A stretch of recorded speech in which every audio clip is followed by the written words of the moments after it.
The next time you visit a medical center, pay close attention to an invisible detail you've probably never considered.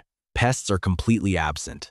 You won't see moths circling the fluorescent lights, mosquitoes swarming the entryway at twilight, or ants marching along the floorboards. Here is a massive complex with bustling cafeterias, heated corridors, thousands of daily pedestrians, and sliding doors that are perpetually opening. Yet, the bugs stay outside. Your first guess might be harsh. Industrial-grade pesticides, a toxic chemical fog pumped through the corridors after hours. But healthcare facilities simply cannot do that. The building houses premature infants in open incubators, vulnerable individuals on breathing machines, and patients with exposed surgical incisions. Unleashing standard warehouse insect repellent would pose a far greater threat to human life than a roach ever could. To solve this, medical centers rely on a highly orchestrated, four-tiered defensive system.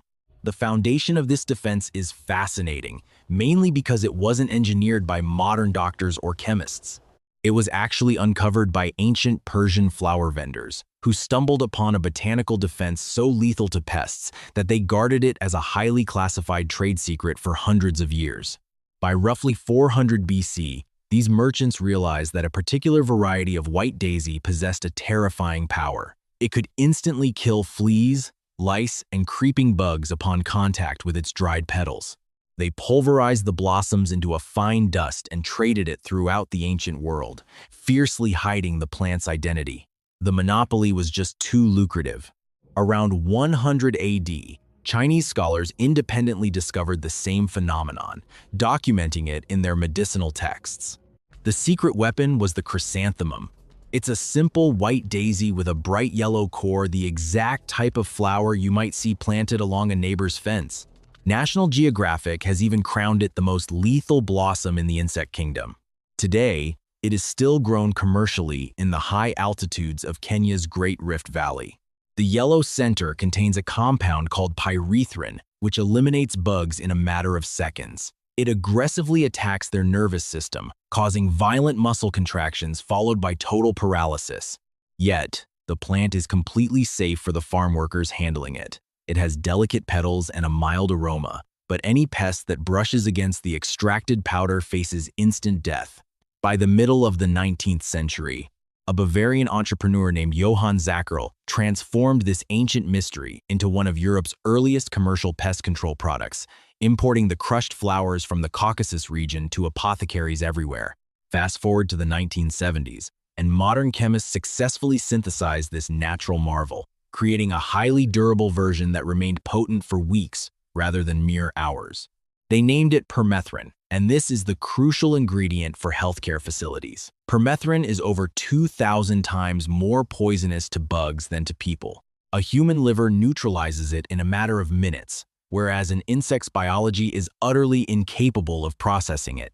Once applied and dried on a surface, it becomes a transparent, scentless barrier that remains deadly for up to 90 days.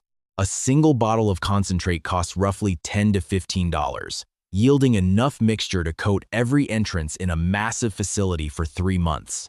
The cost to protect a single door is mere pennies. Maintenance staff routinely spray this compound around thresholds, window frames, and exterior entrances. Any creeping bug that attempts to cross the invisible line absorbs the chemical through its exoskeleton and perishes shortly after. That constitutes the first of the 4 layers.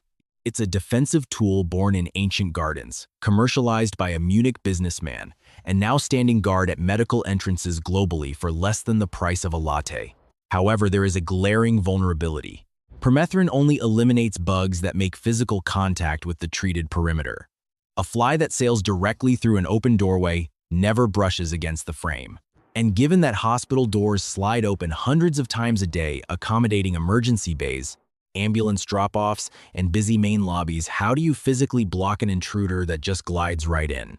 The solution is completely invisible, lacks any scent, and isn't sold on any hardware store shelf.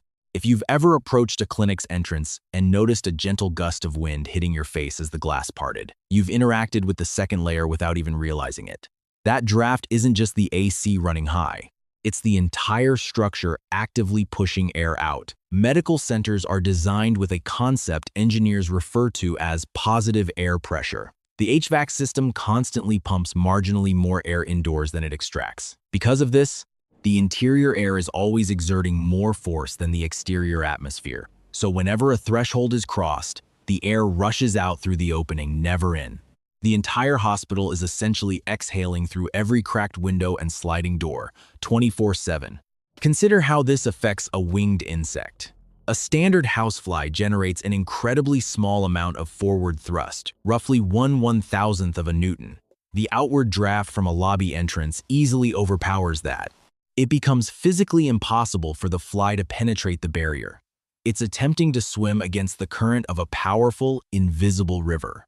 This exact mechanism operates at a much higher intensity inside surgical theaters, where the pressure is distinctly greater than in the adjacent corridors.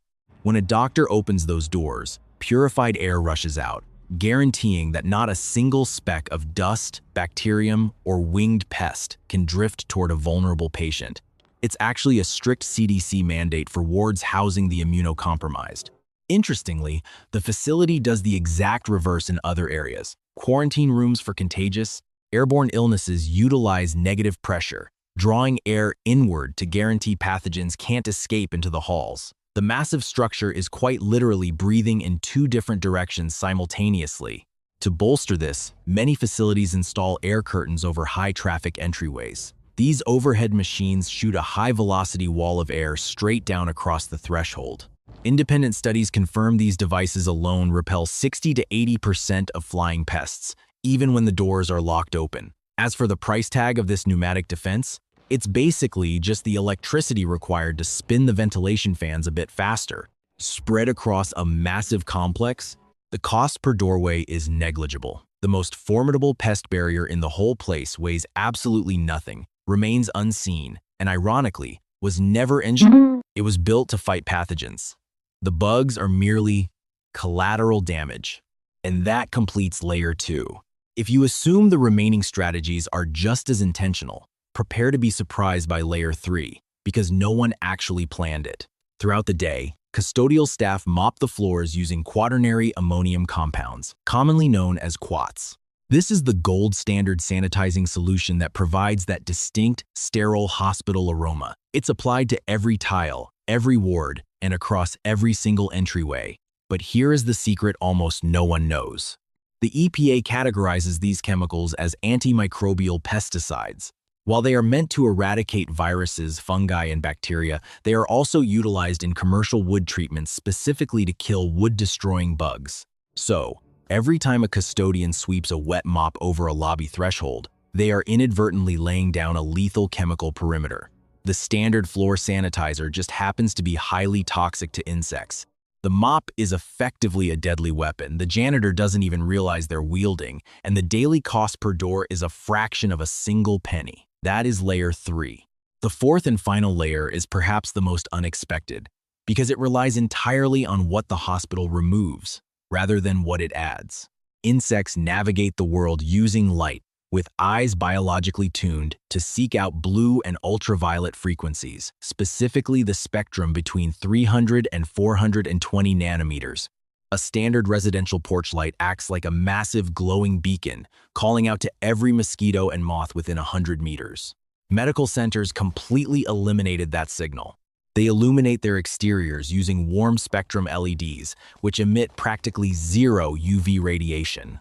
Studies comparing residential bulbs show that warm white LEDs attract even fewer pests than specialized yellow bug lights. To a moth flying at night, a hospital lobby simply doesn't exist. There is no visual cue to zero in on.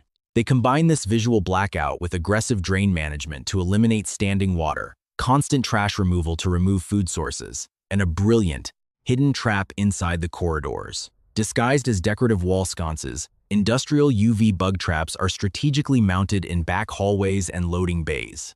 These devices emit the exact ultraviolet frequencies the exterior lights purposefully lack. They silently attract any rogue insect that manages to breach the entrance, catching them on adhesive boards. Operating around the clock, these units pull stragglers from 30 feet down the hall. The main entrance offers absolutely nothing a bug desires. No visible light, no stagnant moisture, no rotting food. And if a remarkably lucky fly bypasses all that, a silent ultraviolet trap is already waiting for it in the hallway. That's the fourth layer. A toxic botanical tripwire, a structure that violently exhales, an accidental floor-cleaning poison, and an invisible exterior backed by hidden interior traps. A four-tiered fortress. You'd think nothing on Earth could penetrate all of that, but something does, and it is genuinely terrifying. Before we reveal what manages to survive, take a moment to appreciate the sheer volume of threats this four-part fortress holds back every day. Just one common housefly transports over 100 distinct disease-causing microbes, shedding bacteria every time its feet touch down, which happens every couple of seconds. Data from the CDC in Orkin confirms that flies actually harbor double the pathogen load of a cockroach. Mice can flatten themselves to slip through a hole the size of a dime. Rats can squeeze through an opening no wider than a quarter. A cockroach requires a mere 1/16 of an inch of space. Without these overlapping shields, a medical center would quickly devolve into the most heavily infested structure in town. Yet, there is one specific creature that bypasses it all. Back in 1972, the medical journal The Lancet released a study examining pharaoh ant populations inside 9 different healthcare facilities. Scientists discovered dangerous bacteria including staph, strep, salmonella, and Clostridium hitchhiking right on the insects' bodies. A pharaoh ant measures a microscopic 2 millimeters in length, making it practically invisible to the human eye. It completely bypasses the exterior entrances. Instead, it resides deep within the architecture, navigating through electrical conduits, plumbing shafts, and the tight crevices between drywall. A solitary colony can explode to 300,000 individuals, commanded by multiple queens. And here is where the reality turns nightmarish. Pharaoh ants have been observed infiltrating patients' bandages, squeezing through the microscopic gaps in surgical tape to consume the raw tissue beneath. They have been spotted crawling across the delicate skin of premature newborns in the NICU. They've been located inside sealed IV lines, actively consuming the sugary glucose drips intended for human veins. They gnaw right through sterilized medical packaging. They even build nests inside heart monitors and MRI machines, irresistibly drawn to the electromagnetic frequencies. The most frustrating part?